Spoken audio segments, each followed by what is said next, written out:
Hello, I'm meteorologist Don Lewis, and thank you for joining us for this edition of Weather Awareness. Well, we're working our way rapidly through the summer season of 2020, and that means, of course, agriculture is going in high gear all across Dillon and Marion counties. Right now, one of the big farmers in Dillon County, Daniel Coleman, is joining us. Daniel, thanks for joining us today. Yes, sir. I'm excited to have a chance to talk to you. I know you've been in Dillon County for a good long while doing all kinds of farming. Tell us a little bit about what your business is as far as the agriculture you do here. We grow grains. We mainly grow wheat, soybeans, and corn. And of course, right now, I mean, all the wheat's off, the beans are in the ground, and now we're harvesting corn. Okay. Now, over the past couple of years, we've had a rough road weather-wise, or going back about 5 years, I should say. We've had two big hurricanes that impacted us with a lot of rain, some wind damage, Matthew and Florence. How much of an impact did those two storms have on you as a farmer? On me personally, the rain was the worst thing, but it was mostly getting our winter crops planted. Now, other guys that I've talked to personally that had cotton still in the fields through September and October, they were a lot more devastated than us, because the main thing we had in the field at the time was soybeans. I remember the cotton issue was horrible. Yeah, they pretty much lost it. Yeah. Right, that's right. The early soybeans, they were affected, ones that were about ready for harvest when the rains hit. They sustained a good bit of damage, which becomes dockage when it's time to sell them. But anything that was not mature at that time, thankfully, it pushed on through, and it really didn't affect too much. Now, tell us what you mean by dockage. Well, if grain is mature and it sits in water, or say it continuously rains on and off and stays cloudy, two things happen. Either the grain will start to rot or it'll sprout, or sometimes both. And if it sprouts, the quality of the grain goes down, the hardness goes down, right. And then whatever its intended use is outside of feed, it typically can't be broken down to do what the intended process was for. Wheat being made bread, it would almost, if a wheat sprouts, it pretty much has to be used for feed. If corn sprouts, pretty much the same thing. But if it rots, then of course it turns brown or black. It gets a smell. It becomes harder to dry down, and it's really hard to get rejected. But you'll almost get to the point of pretty much they'll take it for free, and that's what we mean by dockage. Wow, so that's pretty much a loss. Oh yeah, a huge loss. Huge loss. Now, coming into this most recent season, the season we're in right now, we came into it with a pretty wet winter and coming into a wet spring as well, and we've been getting pretty regular rain. Right. Was that set up overly wet for you, or has it been a good year?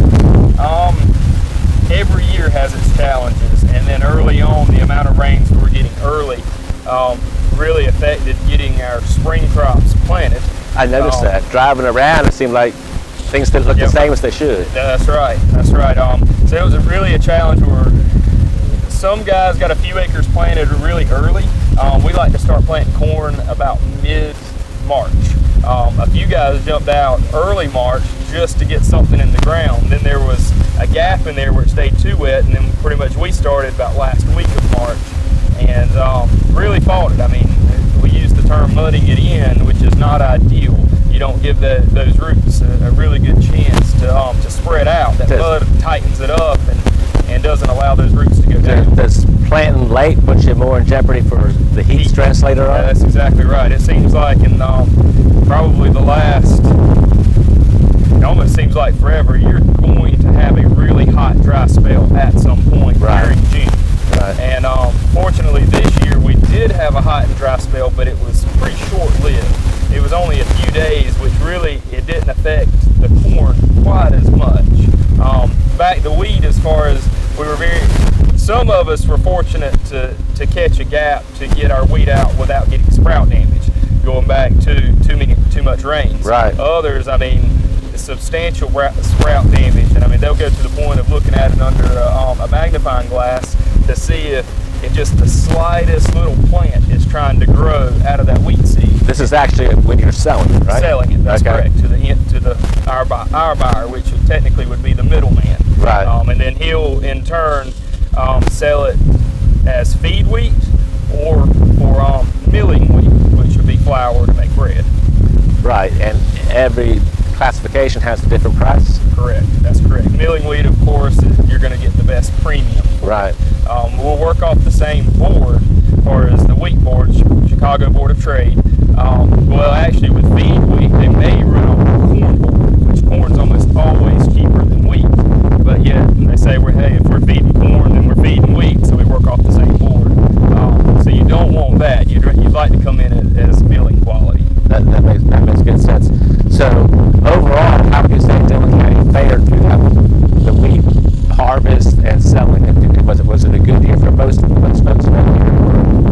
would say it depends on who you ask. Yeah, variable. It definitely.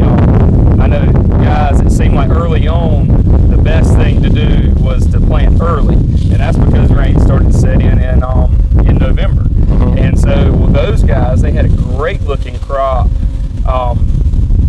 Late fall, early winter. Me myself, I got caught with the rains again, and so I didn't really get mine planted until about mid and late November. Half my crop went in the Saturday after Thanksgiving. Wow. And so I was really stressing that I was really far behind. And so when those rains sat in again over spring, and the wheat started heading and then finally started maturing, most guys I was very envious of how great the wheat looked, and then mine looks like I'm wondering if I'm going to head at all at this point because I'm so far behind. But then finally, whenever the rain stopped, mine was just starting to mature, versus they had been waiting, sitting in the combine, hoping the rains would stop, and so some people ended up with more damage than I did. So you roll the dice. That's farming. Right. I've heard that from many farmers that it's if you don't have faith, you can't be a farmer. That's exactly right.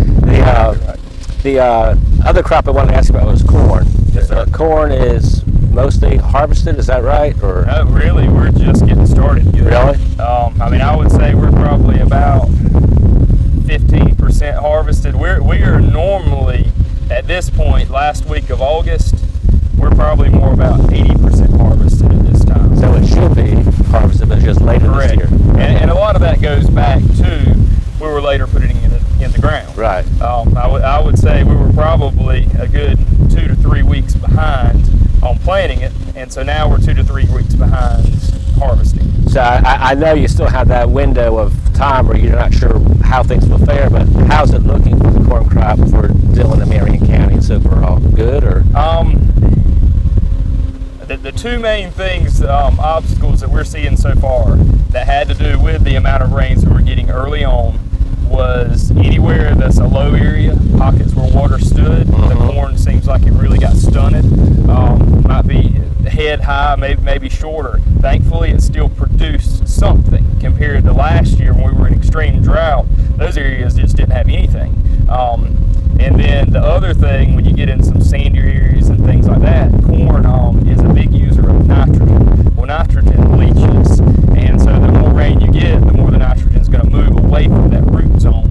And so that's the two main things we've seen. But so we've got really good corn, and then we've got really fair corn. And so it seems like it's kind of pushing us right back to that middle ground where I'll just call it, we'll have a good crop. We were hoping for a great crop. Right. But we're in that good area. So Okay. still thankful. Good. Just from not being a farmer, I know other folks probably have the same thought sometimes. It seems that the corn stays out there longer than you would think it would. Is it okay for the corn to be out there and it's not losing quality by being out there? Well, it's a little give and take with that. Whenever we sell grain, the buyers set the moisture content that they will accept without docking you per 0.5% moisture. So with corn, it's 15.5. If I come in at 15.6, they're going to take X number of cents per bushel. So if I deliver at 21%, they're going to take that many 0.5% up to 21 and take it off the price they're going to give me. And so I want to try to leave it in the field as long as I can economically stand it. Okay. Well, and also storms and things like that play into it too. If I know there's a hurricane churning in the Atlantic and there's a good chance it's coming here, I'm going to try to run 24 hours a day if I can to make sure that I don't sustain that kind of damage. I'd rather take high moisture corn than corn on the ground. Right. And then the other thing is, so we said rain, wind, and insects. That's probably the three main things that's going to take a corn crop. So we normally try to take as much as we can off between 22 and 18% moisture. And then we try to dry it ourselves. In our bins, we put heat to it, and of course that costs money. We use propane, and we buy propane by the gallon.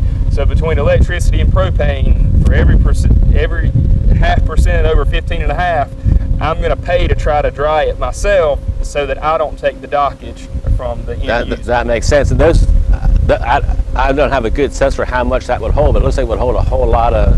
Our drying capacity, I can put about 5,000 to 6,000 bushels in there at a time, and then, but it depends on the moisture content at the time and how long it takes to dry it. At 22%, I can move out about, I would say about 500 to 600 bushels an hour. So that's pretty slow compared to what I can harvest at a time. Once it gets down to about 18, 19%, my combine can keep up. Okay. Now let me ask you another question related to what you just said. Let's say you got wind of a hurricane threat and you had a lot of crop in the field and you want to get it all out. Would you have a place to put it, or how would that work? That's really my number one place. If I had to start pushing it, if you try to store grain with too much moisture in it builds heat. Well, when it builds heat, it also gains more moisture, and it can turn into a solid block in there. So you have to be really careful when you start storing with moisture in it. So you would still be limited in your capacity, but in turn, what would happen if we were fortunate enough that we knew the hurricane was coming during operating hours of our end user, then the lines would be on the highway, people trying to get corn out of the field, everybody all at one time. So really, we would be maxed out in our capacity, but we would just do the best we could, and that's all you can say at the end of the day. Very good. Well, let's take a little break here. We'll be right back, okay? We'll be right back after the short break. If you are in the market for a car, truck, or SUV, you have to check out Parker's Used Cars. Parker's Used Cars is on Highway 38 South in Blenheim, located between Latta and Bennettsville. Tommy Parker, the owner, has built his reputation by selling high-quality vehicles for 29 years. You won't believe the selection. You'll have over 600 cars, trucks, and SUVs to pick from. Check them out online at parkersautos.com. That's parkersautos.com. Or call them at 843-528-3301. Parker's Used Cars in Blenheim, Highway 38.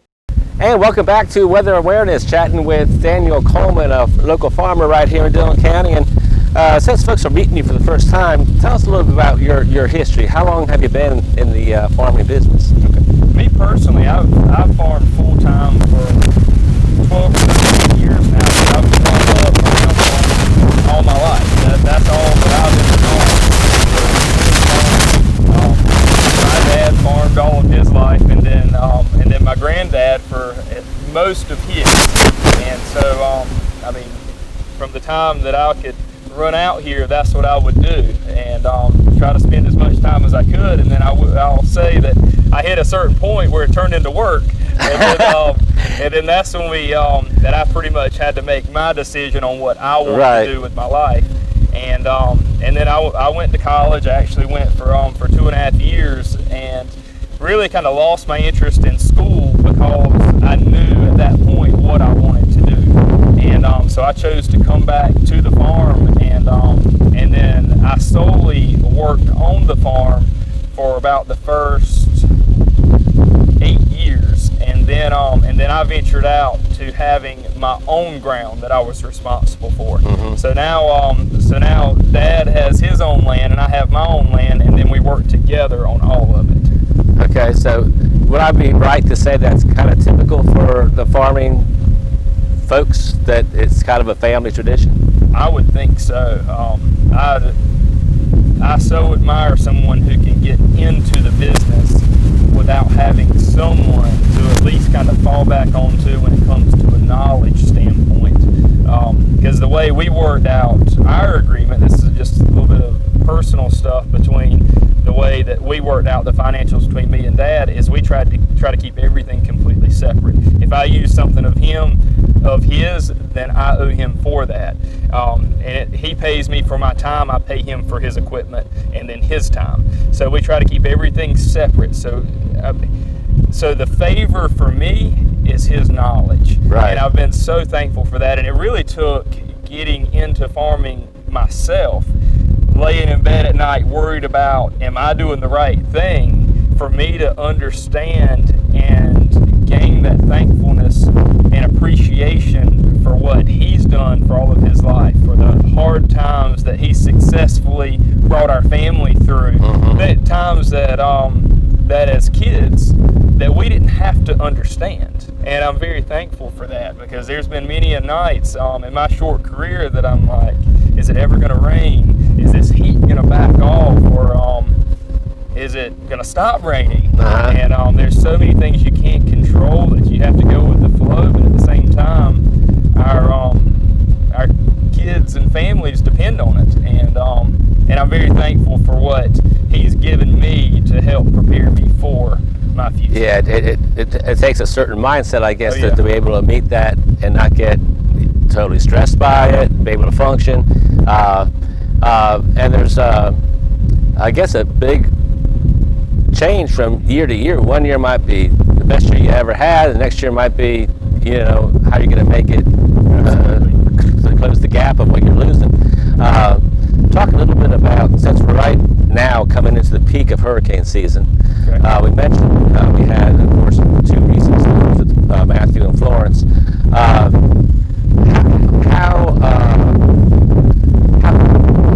long-lasting is the impact from a big tropical storm or hurricane? It really depends. It depends on what crops you have in the field for how they can withstand. It also depends on where they are in their maturity process. Again, going back to cotton, if you get a storm whenever it's almost ready to be picked and the rain pulls the cotton onto the ground, of course there's nothing you can do about it at that time. So of course that becomes a year-long effect, because that affects your pocketbook. We're thankful for crop insurance, but crop insurance is pretty much to keep you afloat. So let's try to do it again. Yeah, I've heard that from other farmers too. That's not true at all. No, that's not true at all. If you only farm within your guarantee, trust me, we try. We try not to get too carried away with our expenses, but if you only farm within your guarantee, then you're going to be limited in what you can make. Like on a good year, you may only make your guarantee back. So you've got to push it farther than what your guarantee is. When I say guarantee, that would be if you had your insurance company puts a floor on what they'll pay you. And so we take out X amount of insurance. No, same thing with your car. If you totaled your car, they're going to pay you this much. It doesn't matter if your car was worth this. Or if you owe that much. Exactly. They're Yeah. only going to pay you this amount. And Right. we try to farm within that if possible. Yeah, I think a lot of folks, especially around here, have an appreciation for at least the value of what you do, even if they don't understand all the inner workings of it. Would you say that's true? I would say so. I think you have to have some kind of understanding, because of course there's plenty of people who they don't have a clue of anything that we do, as far as that if they pass by a cornfield, well, they don't see anything but ears. And then so you get in and think, well, what do those ears produce? You start breaking it down and you get into the number one thing would be feed. Right. So then that feeds your hogs, it feeds your cows, it feeds your chickens. And then so if you relate that back to every time you go to KFC, you're eating that corn. And then corn syrup. Corn syrup's almost in everything we eat. Exactly. And so those are probably the 2 main things. And then probably other top 3 would be ethanol, although the production for ethanol is down right now, but that'd be your 2 main. And that's the thing, is can we correlate it? Do people correlate what that is, what a soybean plant does. And so, I mean, I think some people understand, and we would like to have that message out there of it. I mean, we're trying to feed the world. I mean, and it comes one bushel at a time from each farmer. I mean, Exactly, you're exactly right about that. I know that locally they have, local efforts just to make that message out, like Farm City Week, things like that, to try to get that message out. You mentioned soybeans. Before we close, how is the soybean crop looking for this year? Well, we're thankful for the rain when it comes to the soybeans. A lot of we were in the same boat when it came to planting. Me personally, I got very few soybeans planted because right where all of mine were, it seemed like we hit every rain that passed in 20 miles. We got it. Right. What I did plant, I'm pretty sure it's not going to be harvestable. I just could not get the plants out of the ground. Others, I know a lot of farmers had some prevent plant, but I think most at least got a very high percentage planted. And the ones that did, we're really thankful for the rains. For the ones that were planted late, they need all the rain and sunshine they can get to really push them to try to catch back up. So, I mean, fortunately, the ones that are in the ground are really starting to look good. Again, it's the ones that are in the ground look good. Right. See, another, like you're talking about with the corn, it really varies from one farmer to one location to the next. Well, Daniel, I enjoyed talking with you. Yes, sir. I'd like to come back and ask you kind of the same questions again. That we get it down a few weeks down the road and see how things are going to wrap up the growing season. Happy to do it. Very good. Daniel Coleman, local Dillon County farmer, joining us right here on Weather Awareness. Thanks for watching this show, and we'll see you again next time.